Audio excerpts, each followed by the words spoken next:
xam naa fi ñu koy tàmbalee dinañ laal peut-être lu bëri càktaate mais fi ñu koy tàmbalee rek mooy li nga xam ne instant yi moo jur coow li muy ab démission boo xam ne lu tolloog 25 bokkoon ci ay cadre seen formation politique bii di taxawu jóge fa te dinañ ñëw ci seen motif ak yooyu d'abord naka nga jàngatee démission boobu.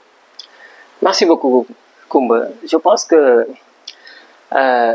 c'est un non-événement dans la mesure où dañu jóge ci élection présidentielle soo jógee ci élection présidentielle nga soumettre ce que l'on appelle un projet de société à l'appréciation de la population.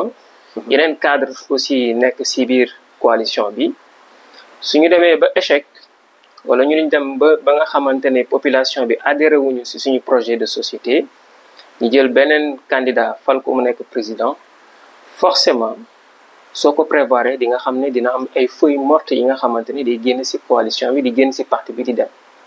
Donc c'est des cadres yi nga xamante ne ils ont décidé d'emprunter d'autres chemins. Il faut le comprendre et passer à autre chose.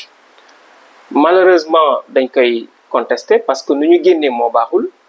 Il aurait dû peut-être def seen démission collective dem sur la base d'un motif valable mais motif bu ñu utiliser mooy que ñun dañu nekk en discussion avec le parti socialiste. Effectivement dañu nekk en discussion avec le parti de l'APR.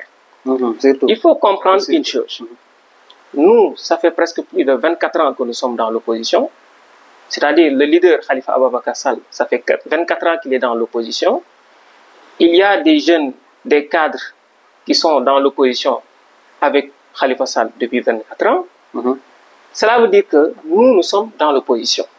Maintenant, si il y a des partis politiques qui étaient au pouvoir, et à travers cette troisième alternance, nous nous retrouvons dans l'opposition, c'est fort probable que nous ayons une échéance électorale, que nous dinañ waxtaan xool nu ñuy demee en coalition.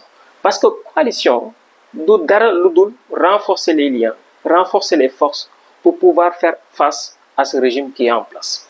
Parce que régime bi nga xamante ne moom moo yor état yor les moyens de l'état bokkul ak ñi nga xamante ne ñoom ñoo nekk dans l'opposition.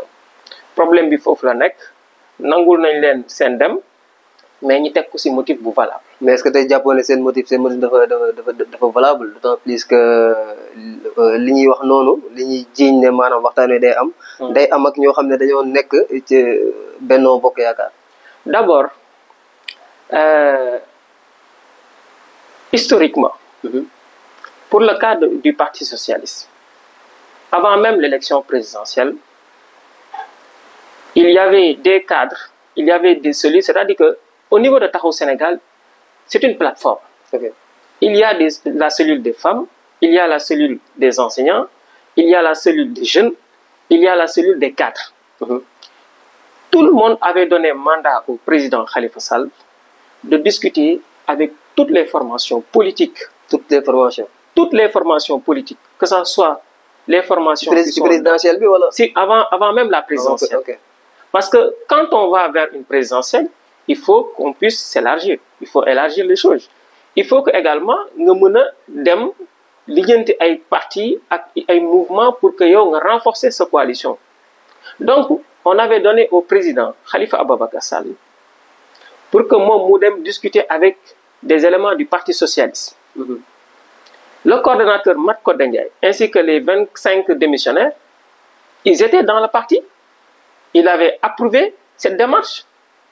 Mais ça, c'était avant la présidentielle. Okay. Pourquoi maintenant, après la présidentielle, ñoom ñu ne waruñu coaliser wala waruñu waxtaan ak waa Parti socialiste? Mais idéologiquement, ñun suñu àndul ak waa Parti socialiste kan la ñu war a àndal? Mais nous défendons les mêmes valeurs. D'ailleurs, ñu ngi naan sax retrouvailles Parti socialiste. Mais dañu war a retrouver. Parce que Parti socialiste fa la Khalifa Sall jóge, Parti socialiste fa la Barthélémy Dias jóge, ñun fa lañ bàyyee ko. Nous sommes des socialistes. Avant tout, nous sommes des socialistes. Donc ñun suñu coaliser wul ak Parti socialiste kan la ñuy coaliser? Suñu discuter wul ak Parti socialiste kan la ñuy discuter?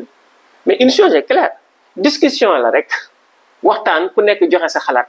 Mais rien n'est encore décidé. C'est d'ailleurs même dans notre communiqué de réponse à la déclaration des démissionnaires, nous avons mentionné là-bas que rien n'est officiel. il y a que des discussions ku nekk da ngay joxe sa xalaat ne ah man kat su nekkoon sama sago ñii la ñuy àndal ñi c'est un débat interne. mais dañ leen impliqué wul wala par exemple est-ce que dañ leen war impliqué te impliqué wuñ leen wala lu waral comme lu ma ko tuddee bu fekkee mën naa ko tuddee frustration boobu lan moo ko waral quoi dañ leen war impliqué impliqué wuñ leen. J'ai écouté l'ex-coordonnateur Mat Codé Ndiaye à 2 reprises.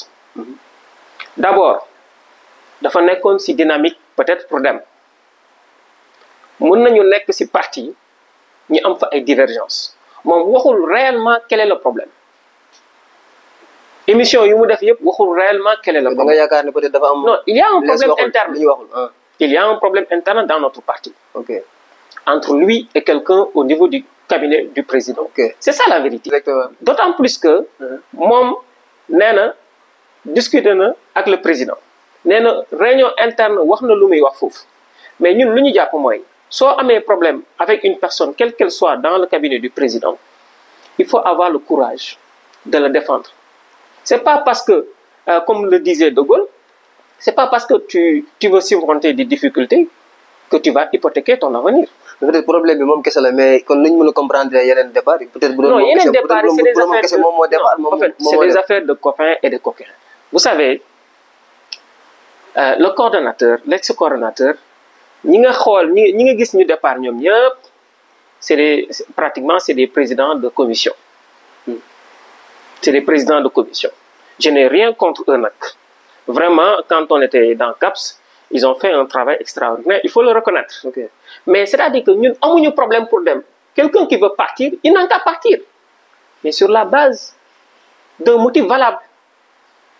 Si tu as d'autres chemins à emprunter tu peux partir. dañoo jàpp ne seen motif valable. non mais motif bi valable loolu laa nekk de la expliquer nii. ñoom mën nañ joxe seen version ñun ñu joxe suñu version. mais ñun si biir parti bi lañ nekk plus précisément dans la cellule des cadres. Donc on sait réellement ce qui se passe. Okay. Donc jusqu'à présent est-ce que vous avez vu quelque part Khalifa Sall génn ne man damay coaliser ak PS. da nga gis Khalifa Sall génn ne man damay coaliser ak Amadou Ba. da nga gis même su fekkee ne. ci waxtaan lay. waxtaan d'accord waxtaan. mais c'est pas quelque chose qui est officiel. ok ba pare même su fekkee c'est vrai sax man dama koy approuver. mais on peut pas faire cavalier seul en politique maintenant. c'est pas possible. c'est pas possible même le parti au pouvoir mais dafa am ñu mu waxtaan récemment dafa am ñoo xam ne dañu nekkoon ci nguuru Macky Sall. nekk comptable du bilan de Macky Sall. Je veux pas citer de nom mais aujourd'hui nommé nañ leen. mais jusqu'à tey ngeen coaliser ba coaliser ak Benno ak mën naa ko wax APR Benno ak li xew yëpp. non il faut comprendre une chose tout ça. il faut comprendre une chose. ñun on n'a pas encore dit que nous allons coaliser avec APR. Okay. Rien n'est officiel. du ma wax lu ma wóorul. une source est sûre. dinañ dem ci coalition c'est-à-dire que élection locale ak élection législative bokkul ak élection présidentielle c'est comme l'esprit de Yewwi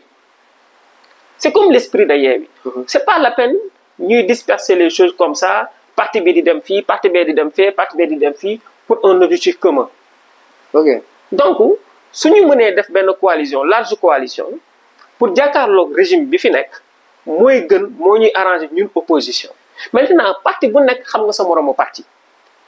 mais teg ne taxawu Sénégal dafay dem ci benn coalition ak parti socialiste wala Amadou Ba loolu moo tax ñu génn non loolu vraiment c'est pas un motif valable yow sooy génnal rek nga dem yow demal ci sa nouveau parti bu nga bëgg a construire nga xool nu ngi koy construire nga xool nu ngi ciy amee ndam.